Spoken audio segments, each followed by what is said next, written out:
भगवते साम्ब सदा शिवाय नमः।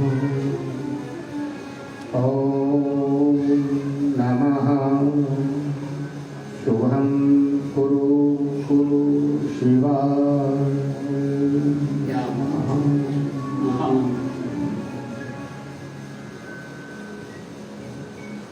मंचस्थ मंडायमान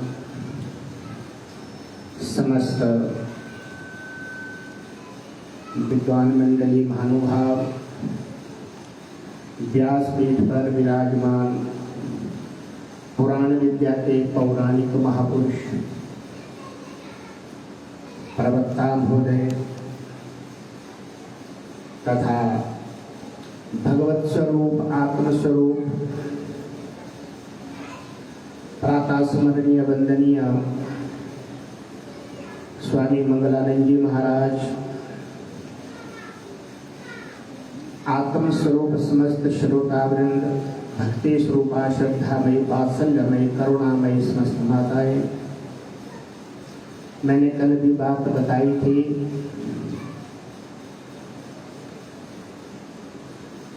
कि ये जो महादेव में जो आनंद है ये स्वर्ग में भी उपलब्ध नहीं है। हमारे ऊना नगर के परिसर में ये 3-4 मठ ऐसे हैं जो वर्तमान में संतों के तपस्या के फलस्वरूप इस ब्रह्मांड के तीर्थ रूप में प्रकट हुए हैं। महादेव भी बहुत बड़ा तीर्थ है। संत महापुरुष जहाँ रहते हैं वो उस धरा को, उस भूमि को तीर्थ बनाते हैं। यहीं से नीचे अजनौली में रामानंद जी आश्रम, वहाँ भी तीर्थ है। वहाँ का जो आनंद है वो भी स्वर्ग में नहीं है। ऐसा नहीं बोल रहा हूँ, प्रमाण है इसका। अब कोटला से थोड़ा सा नीचे जाओ,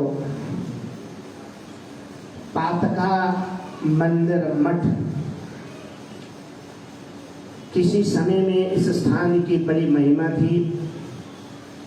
कालक्रम है, कालगति बलवान, कुछ समय इस स्थान में कुछ न्यूनता आई, परंतु वर्तमान में पातका मठ मैं परिचय दे रहा हूँ इन तीर्थों का। इसलिए दे रहा हूँ कि हमारे पास देश दुनिया के लोग आते हैं। देश दुनिया के शीश कोटला अजनौली में झुकते हैं, तो जब झुकते हैं तो हम कौन हैं? हम तीर्थंकर हैं। हमें तीर्थंकर बन करके रहना चाहिए। जितनी भी देश दुनिया आती है उनके पुण्य का भी हमें लाभ होता है, और उनके जो पाप है वो भी हमारे सिर पर आते हैं। इसमें कई प्रमाण हैं। तो पातका मठ में जो आनंद है, दिसंबर मास में बड़ा भव्य कार्यक्रम होता है। सहस्त्रों की संख्या में श्रोतागण आते हैं और पूज्यपाद बाबा बाल जी का बड़ा सुंदर प्रवचन होता है। तो पातका मंदिर का जो आनंद है वो भी स्वर्ग में नहीं है, वो वहीं पर सुलभ है। वहां से नीचे राधा कृष्ण मंदिर, बाबा बाल जी का आश्रम, और वहां जो आनंद है वो भी स्वर्ग बैकुंठ कैलाश में नहीं है। तो हम सौभाग्यशाली हैं और हम तीर्थंकर हैं। संतों ने तप किए और जहां भी बैठे वहां तीर्थ बनाया, और जहां भी जाते, क्योंकि चलते फिरते तीर्थ हैं। इन तीर्थों की सुरक्षा, इन तीर्थों की व्यवस्था, इन तीर्थों की मर्यादा के प्रति यहाँ रहने वाले हम लोगों की यदि उपेक्षाएं हो जाए जो भी श्रद्धालु यहाँ पर आता, बहुत ध्यान से सुनिए, जो भी श्रद्धालु यहाँ पर आता है वो शीश नवाता है और हमारी इन स्थानों के प्रति उपेक्षाएं होती है, तो वो श्रद्धालु हमारा सारा पुण्य ले जाएगा बिटोर करके और पाप यहीं छोड़ जाएगा। बोलो हर हर महादेव। महादेव में देश दुनिया आती है, श्रावण मास चल रहा है,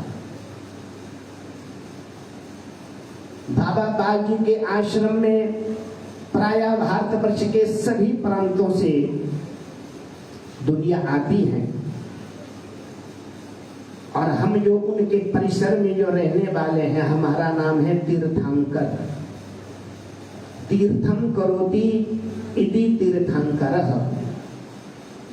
उन तीर्थों की सुरक्षा व्यवस्था, वहां की मैनेजमेंट, वहां की कमियां, वहां की त्रुटियां, वहां की साफ, वहां की सफाई और वहां पर क्या कमी आ रही है, किस समय किस वस्तु की आवश्यकताएं हैं,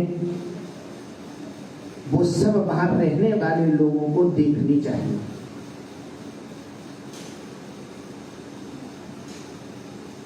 यदि उस पर हमारी उपेक्षाएं होती हैं, लापरवाही होती है, हम ध्यान नहीं देते, तो फिर संत तो चले गए हैं कुछ काम करके और हमारे ऊपर जिम्मेवारियां छोड़ कर गए हैं, तो उस पर जो है 32 प्रकार के सेवा अपराध बताए हैं श्रीमद् भागवत में।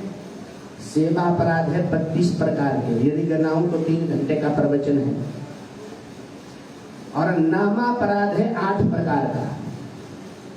8 प्रकार के नामा अपराध से हम अपराधी बन जाते हैं और 32 प्रकार के सेवा अपराध से भी हम अपराधी बन जाते हैं। सेवा हो रही है परंतु अपराध कहाँ आ रहा है उसके प्रति हमें सजग रहना चाहिए, क्योंकि हमारे ऊपर देश दुनिया का बहुत बड़ा दायित्व है। बहुत ध्यान से सुनिए, ऐसे नहीं है कि लोग आते हैं यहाँ पर 12-12 बजे तक लंगर लगे हुए हैं, सब मत्था टेक रहे हैं, हमें पाप भी छोड़ रहे हैं, पुण्य भी छोड़ रहे हैं और उस अन्न को हम लोग खा रहे हैं, महाराज जी खा रहे हैं, हम लोग खा रहे हैं, आप सब खा रहे हैं। अन्न का बड़ा प्रभाव है, उस पर जो कई दूषित अंतःकरण है, कैसा कैसा अन्न आता है, कैसी कैसी भावनाएं हैं, अत्यंत सूक्ष्म तत्व है ये, अत्यंत सूक्ष्म। यदि हमारे पास भजन नहीं है, हमारे पास साधना नहीं है, हमारे पास योग नहीं है, भक्ति नहीं है, हमारी भक्ति में दिखावा है, दंभ है, आडंबर है, छल है, केवल केवल मात्र एडवर्टाइजमेंट है, यही अन्न हमारी बुद्धि को प्रदूषित कर सकता है। क्योंकि हम अपने घर में बैठे हैं, यहाँ कोई थर्ड पर्सनल व्यक्ति नहीं है, अपने घर का सारा परिवार बैठा हुआ।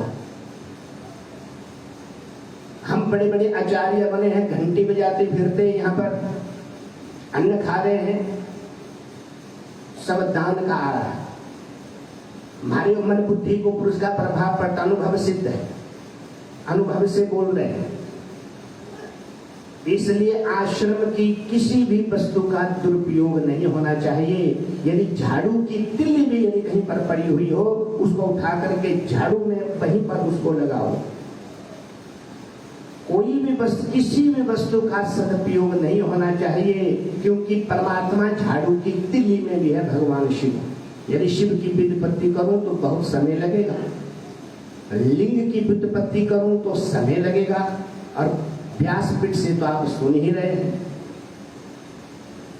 ईशावास्यम इदम सर्वम यत्किंच जगत्याम जगत्तेन तत्तेन भुंजिताः मां वृद्धा कस्यास्मिन् धनम। श्रुति कह रही है इस जगत में कोई भी वस्तु जो भी हम देख रहे हैं, झाड़ू का तिल का भी यदि हम देख रहे हैं, वो परमात्मा की है, वो ईश्वर की है। बाकी तो छोड़ो, सब शिवमय है, सब शिव का अधिकार है, विष्णुमय है। देखो शब्दों के अर्थ ही ऐसे हैं। आप विष्णु का अर्थ थोड़ा सा बता दूं आपको। विष्णु धातु से विष्णु शब्द की उत्पत्ति होती है। बेवेष्टि व्यापनोति सकलम जगत इति विष्णु। जगत के अणु अणु में, कण कण में, ऊपर नीचे भीतर बाहर अगल बगल यत्र तत्र सर्वत्र जो विद्यमान जो सत्ता है वो विष्णु है। क्या वो झाड़ू की तीली में विष्णु नहीं है? लापरवाही करते हैं आश्रमों की चीजों का, अनदेखा कर देते हैं। कीमती कीमती चीजें हमारे पास आती हैं, उनकी हम संभाल नहीं कर पाते हैं। दानी महापुरुष दे रहे हैं। तीर्थंकर के ऊपर इसका दोष है। मैं सूक्ष्म बात बता रहा हूं। 32 प्रकार के सेवा अपराध है और 8 प्रकार के नाम अपराध बताए गए हैं शास्त्रों में। यदि शास्त्र की हम नहीं मानते, भगवान की खूब मानते, तो भगवान की मानना नहीं माना जाएगा, क्योंकि भगवान की आज्ञा शास्त्रों में है। एक एक चीजों का सदुपयोग करना चाहिए। ईशावास्यमिदं सर्वम, ये सारा जीव जगत विष्णुमय है। अब देखिए, शिव जो विष्णु है वही शिव है। शिंग शयने धातु से शिव शब्द की व्युत्पत्ति होती है। डेफिनेशन है शेरते यस्मिन् प्राणिनः इति शिवः। जीव जगत के प्रत्येक प्राणियों में, जड़ में, चेतन में, अणु में, कण कण में जो व्यापक है उसी का नाम शिव है। वो कल्याणप्रद है, वो कल्याणम है।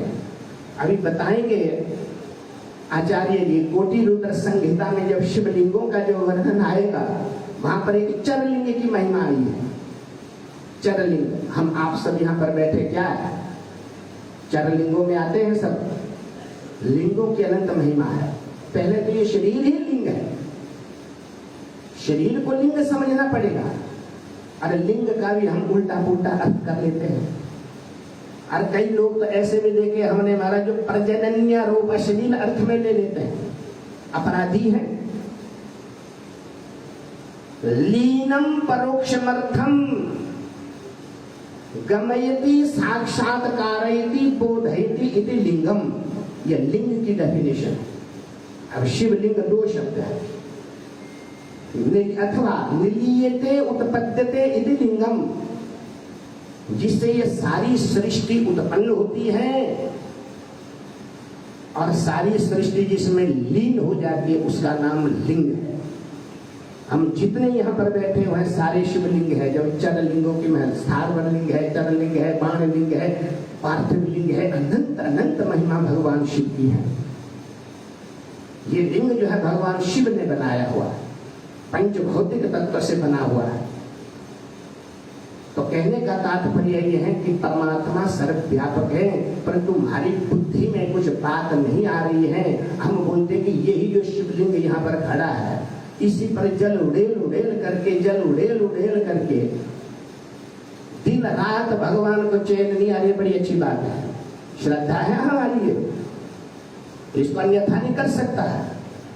परंतु इसके साथ साथ आश्रम के परिसर में जितनी भी वस्तु हैं वो सब शिवलिंग हैं। शिव महापुराण में आया है, जहाँ पर शिवलिंग की स्थापना होती है वहाँ की 1 सहस्र रत्न भूमि लिंगमय हो जाती है। यहाँ का पत्थर भी लिंग है, यहाँ के वृक्ष भी लिंग है, यहाँ के झाड़ू भी लिंग है, यहाँ के पोचे भी लिंग है, यहाँ के मैट मटके भी सारे लिंग ही लिंग है। और जितने भी यहाँ पर हम लोग बैठे हैं सब लिंग ही लिंग है। समय ज्यादा हो गया है तो ये थोड़ी समझाई की बात है कि जितना प्रेम हम शिवलिंग के प्रति जल चढ़ाने में कर रहे हैं, उतना ही प्रेम हम आश्रम का परिवार है, आश्रम की वस्तुएं हैं और आश्रम में जो कुछ भी है उसको संभालना, उसकी व्यवस्था करना, यथास्थान पर उसको रखना, ये हमारा कर्तव्य बनता। तब हमारी पूजा 100% जो है फलदायी होगी। जल बल हमने चढ़ा दिया, उपेक्षा कर जाते और भाग जाते हैं। एक मैनेजमेंट, व्यक्ति के एक मैनेजमेंट माइंड होना चाहिए। लंगर में व्यवस्था है, यज्ञशाला में व्यवस्थाएं हैं, गौशाला में व्यवस्थाएं हैं, ब्राह्मणों के भोजन इत्यादि की व्यवस्थाएं हैं। 2-4 से लगे रहते हैं, भागते दौड़ते तो लगे हुए अच्छी बात है। प्रत्येक व्यक्ति हमारा आश्रम है और असली घर बंधु हमारा यही है। पक्की बात है, बोलो हर हर महादेव। इसी घर से हम ऊपर जाएंगे, यदि हमारी करनी अच्छी होगी। और इसी घर से हम नीचे भी जा सकते हैं। सेवा अपराधों को बताया जाए, बड़ा लंबा चौड़ा विषय है, तो मैं इन्हीं शब्दों के साथ वाणी को विराम करूंगा। पूर्ण समर्थन हमारी आदत ऐसे है। तो कहने का मतलब ये है कि जहां तक हमारी दृष्टि जा रही इस आश्रम के परिसर में, ये शिवलिंग ही शिवलिंग है। थोड़ा सा बता दूं, 4 प्रकार के भक्त बताए गए। भक्तों की श्रेणी 4 प्रकार की है। हमने उसका अनुमान लगाना है कि हम किस श्रेणी के भक्त हैं। पहला भक्त है, उसको कहते हैं प्राकृत। दूसरे भक्त को कहते हैं मध्यम। तीसरे भक्त को कहते हैं उत्तम। और चौथे भक्त को कहते हैं अकिंचन। ये 4 श्रेणी है भक्तों की। 4 कक्षाएं। उन 4 कक्षाओं में हम किस कक्षा के भक्त हैं, तो ये भी जानना पड़ेगा। खाली जल उड़ेलने से बात नहीं बनेगी। प्राकृत भक्त कौन है? जो केवल मात्र भगवान को केवल मंदिर की मूर्ति में सीमित कर देता है, वो प्राकृत भक्त है। भाई ये देखो, ये भगवान है यहाँ पर, बाकी कुछ नहीं है, बस ये भगवान। मंदिर की अनंत अनंत ब्रह्मांड कोटि परमात्मा को एक मंदिर की मूर्ति में सीमित कर देता है, एक गर्भ गृह में। ये है शिवलिंग, है, यहाँ रहता है महादेव। ये साधारण भक्त है। अब देखिए, मध्यम भक्त दूसरी श्रेणी है। अरे भाई, जितना दर्शन, ये साधारण भक्त यदि दूसरी कक्षा में नहीं जाना चाहता है, जितना दर्शन वो शिवलिंग में कर रहा है, ये भगवानों की लाइनें लगी है यहाँ पर, जितना दर्शन वो यहाँ पर कर रहा है, अब उतना ही दर्शन कोई संतों के भीतर करे। मंगलानंद के भीतर ये झांकी आपकी आ जाएगी। संतों के भीतर उतना दर्शन करे, ब्राह्मणों के भीतर उतना दर्शन करे, और गौ माता के भीतर उतना दर्शन करे, वो मध्यम श्रेणी का भक्त है, मध्यम कोटि का भक्त कहा गया है। और तीसरा भक्त कौन है? अनुमान लगाना हम किस कोटि के भक्त। तीसरी कोटि का जो भक्त है वो है जितना दर्शन संतों में, ब्राह्मणों में, गौ में और मंदिर में जो कर रहा है, उतना ही दर्शन परमात्मा की बनाई हुई प्रत्येक सृष्टि में करे। मच्छर से लेकर ब्रह्मादि पर्यंत और तिनके से लेकर स्तंभ पर्यंत उतना ही दर्शन करता है। सर्वम खलु इद ब्रह्मा हो जाएगा, सर्वम विष्णुमयम जगत हो जाएगा, ईशावास्यम इदं सर्वम हो जाएगा। ये उत्तम भक्त की श्रेणी है। तीसरी कोटि का भक्त है, इसको उत्तम भक्त कहते हैं। जैसे हमने महादेव में दर्शन किए और इस परमात्मा की बनाई हुई सृष्टि में सबके भीतर हमें दर्शन होने लग जाएगा, तब हम उत्तम कोटि की श्रेणी पर आते हैं। 3 प्रकार के भक्त। अब चौथा भक्त है अकिंचन। उसका नाम अकिंचन है। वो मंदिर में भी दर्शन कर रहा है, प्रत्येक जीव जगत में दर्शन कर रहा है, पर उसकी कोई भी डिमांड नहीं है, वो भगवान से मांगता ही नहीं है, कोई इच्छा नहीं होती उसकी। क्यों? मांगना तो ये दुनियादारी में लगा रहता है, मांगना मनुष्यों में होता है, मांगना इंसान में होता है, और भगवान और भक्त में ये मांगने की परंपरा नहीं है। और हम लोग जो आते जल भी चढ़ाते और मांगते भी फिरते, और भगवान से मांगो अच्छी बात है, पर तो अरे भगवान से क्या मांगना? तो भगवान सर्वस्य चाहं हृदि सन्निविष्टो मत्तः स्मृति ज्ञानम अपोहनं च। गीता चला करके बोल रही है, मैं तो तेरे हृदय में बैठा, तो कहाँ भटक रहा? भगवान अंतर्यामी है, परमात्मा से मांगने वाला प्रश्न है। मांगना तो किसी रिश्तेदारी से होता है, मनुष्यों में लगा रहता है। जो अकिंचन जो भक्त है, वो सारे जीव जंतु में महादेव की सत्ता देख रहा है, कृष्ण की सत्ता देख रहा है, विष्णु की सत्ता देख रहा है, और भगवान से मांगता ही नहीं है। और इस पर जो है एक संत हुए नामदेव जी, और नामदेव जी तो भगवान ठाकुर जी से बातें करते थे। इस प्रसंग में कल बताऊंगा, समय हो गया है, तो इन्हीं शब्दों के साथ वाणी को विराम। आइए अब आपकी